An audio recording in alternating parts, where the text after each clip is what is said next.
Hello mga ka-busy mind. So ngayon nag-terminate tayo ng panel. Ito ay FM200 panel. Yan. So 4 zone ito. Yan.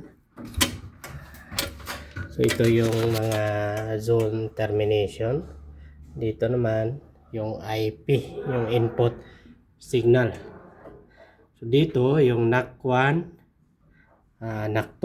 Ibig sabihin yung NAC1 at saka NAC2, ito ay notification appliance circuit. So ang nakakonek dyan ay bill at saka sounder. So yun ang tutunog kapag mag-alarm yung panel natin. Yan.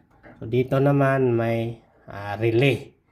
Ito ay fire relay. Kapag may nilagay tayong ibang system, so i-interface natin dito sa ating fire alarm panel. Yan, ito ang magbigay signal sa ibang system. So output relay ito. Yan, may tatlong relay yan.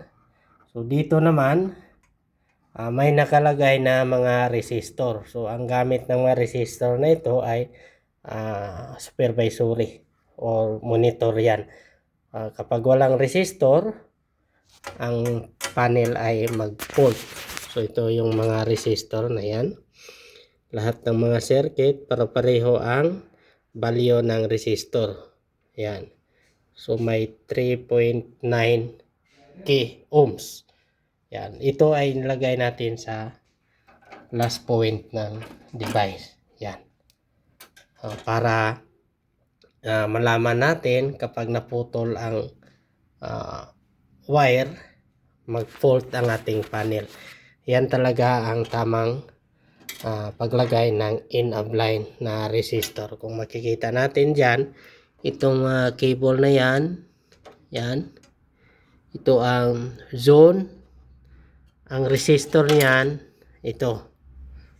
So ilagay natin ito sa mga device, sa last na device.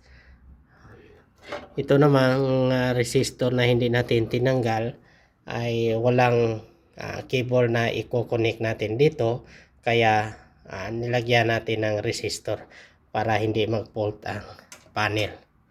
So ganyan ang termination ng FM200 fire alarm system. So ito yung power supply nya. Yan. So dito 220 volts AC, yan, input, power, neutral at saka earth. Yan. So dito naman may 24 volts na battery backup. So ito. So dalawang 12 volts i-series natin, supply natin dito.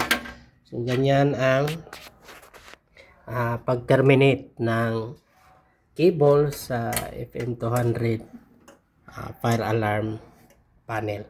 Okay? Kung may idea din kayo sa mga fire alarm system, paki-share naman sa comment section. Okay? Bye-bye mga ka-busy mind.